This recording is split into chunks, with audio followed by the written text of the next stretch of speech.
Hey guys, it's Brian. Welcome to Financial Fitness. Today I'm going to be stringing a squash racket. The first thing you're going to do is measure how much string you're going to use. So in this video, I'm not going to be stringing directly from the reel without cutting it. I'm just going to illustrate as if you had like a separate pack of string that you bought that's set for one racket. Typically a squash racket uses 30 feet of string. You can use as little as 27.5 feet of string, but you have to be really precise on how you would string it. So for example, this is a 660 foot reel of string. Now, if I just string at 30 feet with this 660 foot reel, I only get 22 rackets worth of string. But if I string at 27.5 feet, I actually get 2 extra rackets that I can string because I'm saving 2.5 feet of string with each racket that I've strung previously. If you have a 360 foot reel of string, if you actually want to try the 27.5 feet, and then you can get 1 extra racket out of it. But I think that's sort of up to you. If you're stringing with 27.5 feet of string, it's really, really close. You actually can be pretty close to running out of string. When I've strung with only 27.5 feet of string, I have usually no more than about 6 to 7 inches of string left. So that's almost barely enough to actually do the tie-off knot and finish the racket. So if you haven't really strung a lot before, I wouldn't recommend stringing at 27.5 feet. I would say just stick to the 30, that way it gives you a bit of margin for error. It also sort of depends on if you're using 17 gauge string or 18 gauge string. 18 gauge string is slightly thinner than the 17 gauge string, but I believe that most people will tend to default to 17 gauge string just because it doesn't rip or break as frequently, just because it's thicker, it's slightly more durable. But I tend to like 18 gauge a little bit more most of the time, just because it saves a little bit of weight on the racket. So in general, it's entirely a preference thing. If you just want higher durability, do you want it to hold tension a little bit longer, then maybe go for the 17 gauge string. If you want, a little bit of the weight savings, it's only about like 3 grams or so. If you use the 18 gauge string, you have slightly better feel on the ball sometimes, depending on the type of string you like to use. But I would say it isn't as durable if you choose to use the 18 gauge string. But if you're a tournament player and you really want, the best performance out of your racket, and you really want that weight savings, go for the 18 gauge. Typically, a squash racket is strung at 20 to 30 pounds of tension. Some pros actually go below 20, and they go as low as about 15 or 16 pounds. Today, I'm stringing at 27 pounds. A couple things you can do before you actually physically start stringing is you can actually take a photo of your racket before you cut the strings out. So I have my racket here with a broken string right in the middle. If you are about to start stringing, I would take a photo of it. That way you can see exactly where the cross strings would be if you're getting confused as you're stringing the racket. The other thing that you would look for is where the tie-off knots are. So if you're using one-piece stringing, which is what I'll be illustrating in this video, is you'll have 2 tie-off knots. So you'll have one for the main strings and one for the cross strings.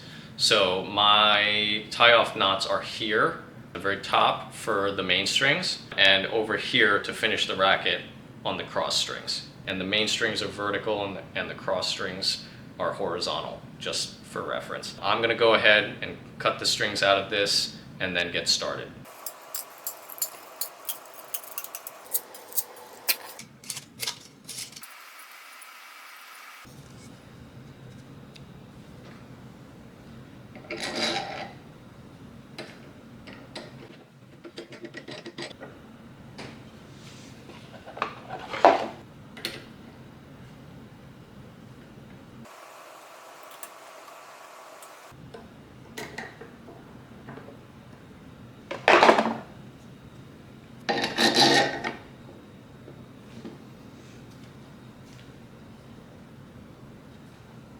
Okay, so I just set up the racket so it's set in here, so it's free to rotate as I'm stringing the racket. I've also set up my counterweight to the weight that I will be stringing the racket, which today is going to be 27.5 pounds. I also have my string that I have cut off of the reel, 30 feet as I mentioned. And so the first thing I'm going to do is map out how much string I need for what's called the short side. The short side is basically is half of the vertical strings to the tie-off knot. I'm now gonna straighten my string and figure out exactly how much string I need. I measured out my short side, so that's just going to be from the main string all the way to the tie-off knot, which is over here. And so I have marked off how much I need in order to make that happen. So I am just gonna pull this string off, and now this is going to sit right up against the frame. And with this part of the string, I am actually going to pull the tension on it and then use a clamp to start this whole thing off. So the reason you use a starting clamp is it's actually going to put tension against the frame.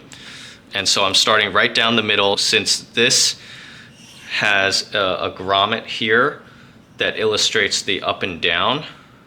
Otherwise, I would normally just start with the rightmost main string. But in this case, I'm starting with both, and I am going to start to pull the tension. So first thing, I have the starting clamp in, wrap the string around, push this down, pull this up. You can hear the ratcheting, and you're just going to keep ratcheting until the counterweight no longer falls, and then you would clamp.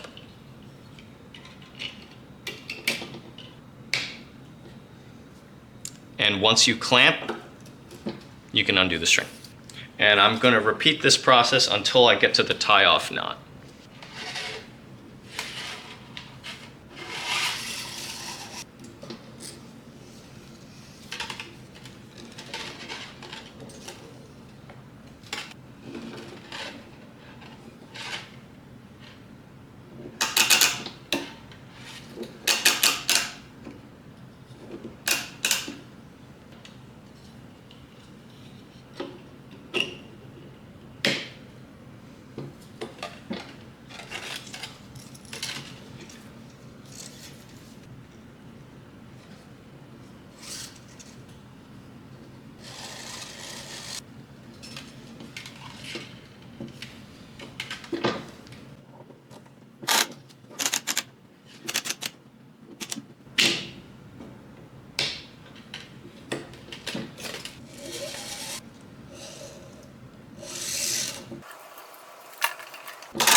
So I'm just trying to illustrate that 27.5 feet of string would force you to be this close.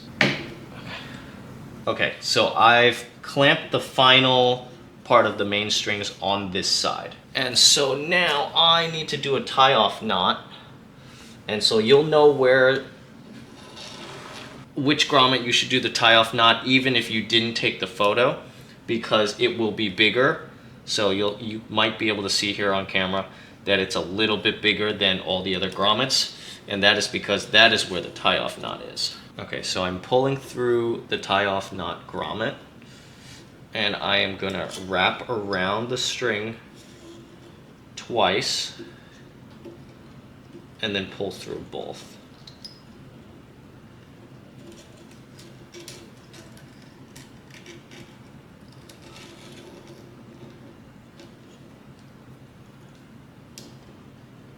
I like to tension the knot to make sure it will hold.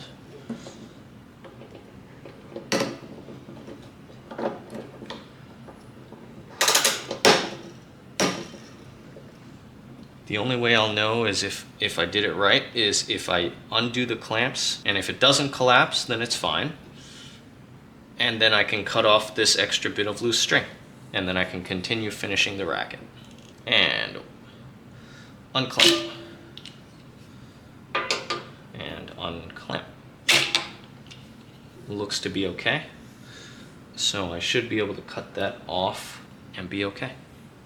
But I will do that later. For now, what I need to do is reclamp the main strings and go back and string in that direction now. Okay, so at this point, since I've tensioned all the strings on this side, I release the starting clamp and retension this main string.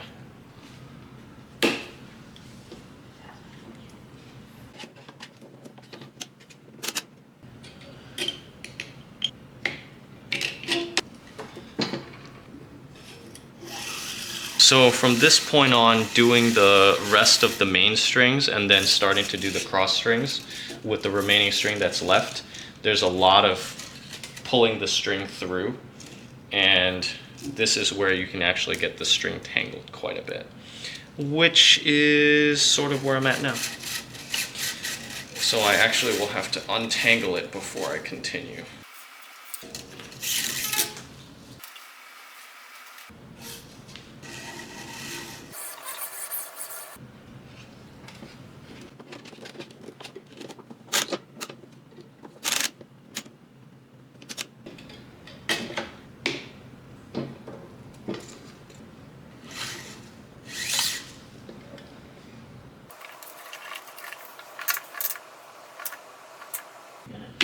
Batteries.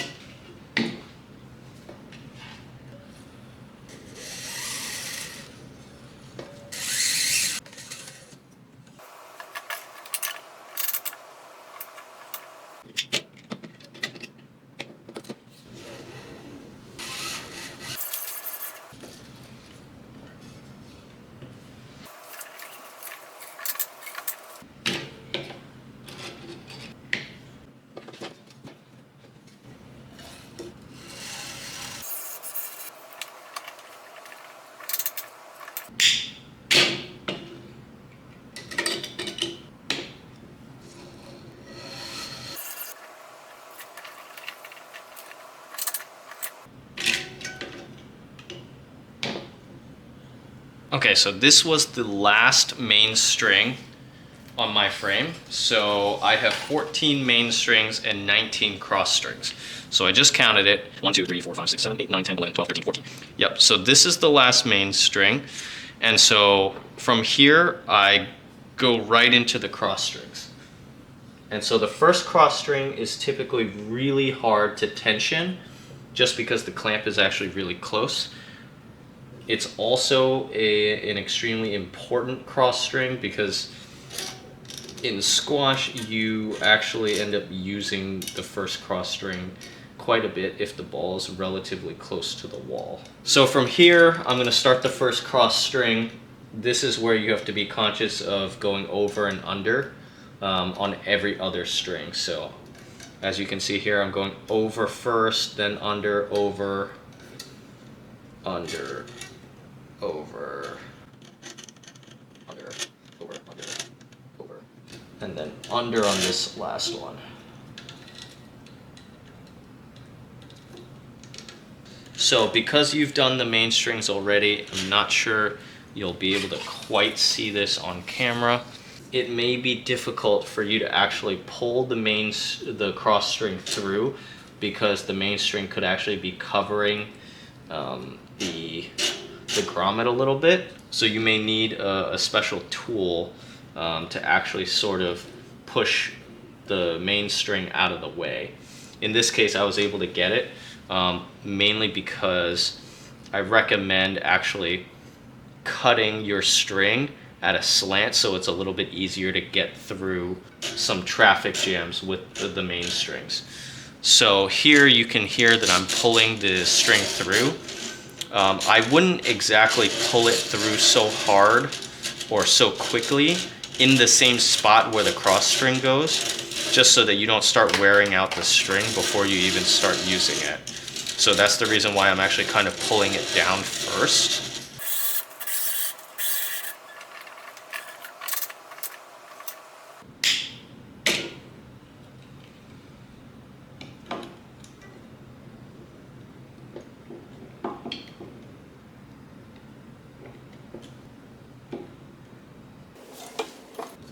So here you're still having a lot of the cross strings overlap with the main strings, like as far as the grommets over here, which you'll probably experience. So once you are able to keep going with the second cross string, just keep in mind where you were with the over and under. So over here, I need to go under, and then right here, I go back to going over under.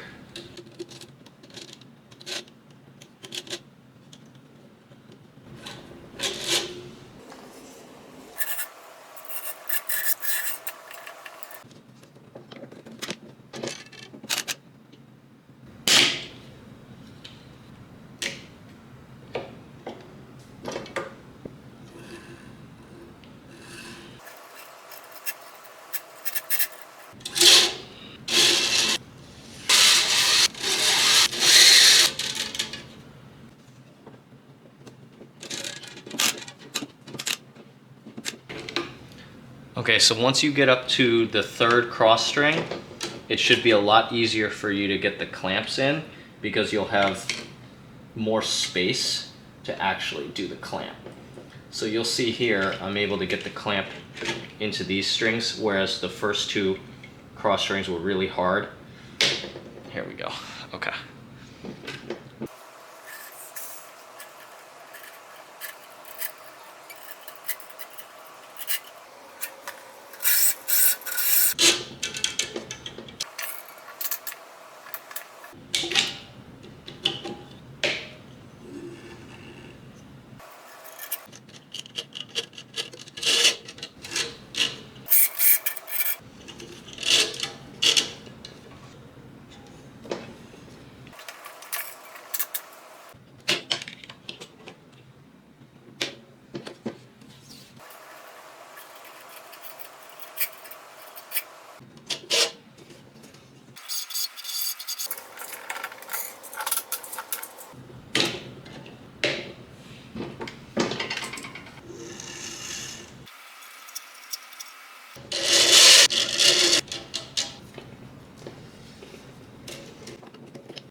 Okay, so I'm up to the last three cross strings. So at this point, there could be a bit of a traffic jam again with the main strings. So the main strings come down to here. As you can see, they start ending around here, here, and here. And then the last bit of cross strings are always around here. So at this point, you may need a tool to try and help you push the string through the grommet, because the main string could actually be right in the way. So as you can see here, even it's actually pushing right up against the main string. So I'm kind of have to use, here I may have enough space to just use my nail to kind of push it through. Yeah, so here I just have enough space to use a nail, but there are certain instances where that is not enough in order for you to actually push it through. There's another instance where the grommet, just like when I was coming into this cross string, the last main string on this side is actually almost blocking the grommet. So I just had to sort of push it out of the way so I could come through on that last one. Pulling the last bit of tension.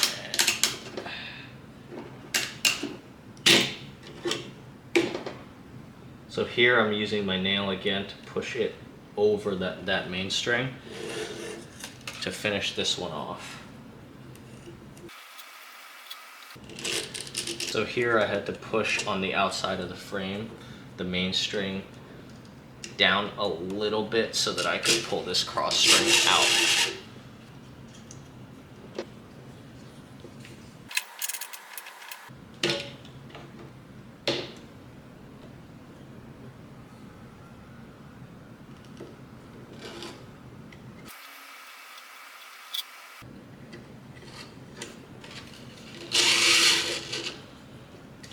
So I'm pulling the last bit of cross string and pulling the tension, and I'm about to do the tie off knot. Okay, the last cross string is really hard to actually get a clamp in, just because their strings are not usually very close together. And so at this point it may actually be hard to even get them to a point where you can clamp. Okay, so I just barely got it. So you could see here I have probably about 2 feet of string left. You know, going back to what I was saying earlier in the video about 27.5 feet versus 30, that 2.5 feet-ish is the difference that you'll end up with for a squash racket. Just coming in through this last tie-off knot. So I'm gonna do the same thing as before.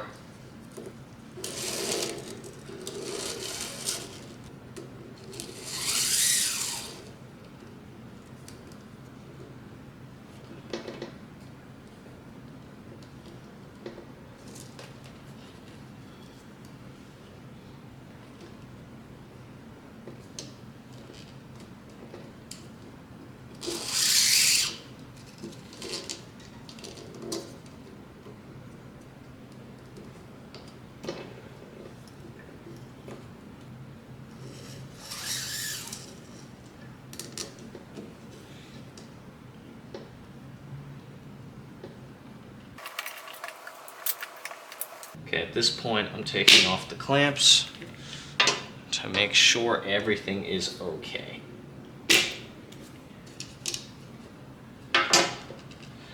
And it looks like it is holding the tension. I'm gonna do one more just to be safe. Now that the clamp is off,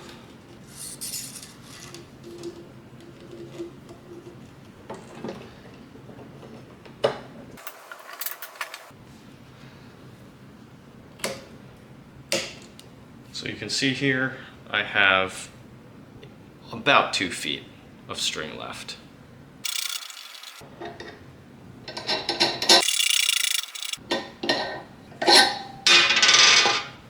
So I just finished the racket, so the last step is to actually just straighten out all the cross strings and main strings after all the clamping. I would just keep in mind, especially if you're going to start stringing rackets yourself, to try different types of strings. Try 17 gauge string versus 18 gauge string, see what you like and don't like. Try a textured string, kind of like what I have here, or try a stretchy string, like a Technifiber.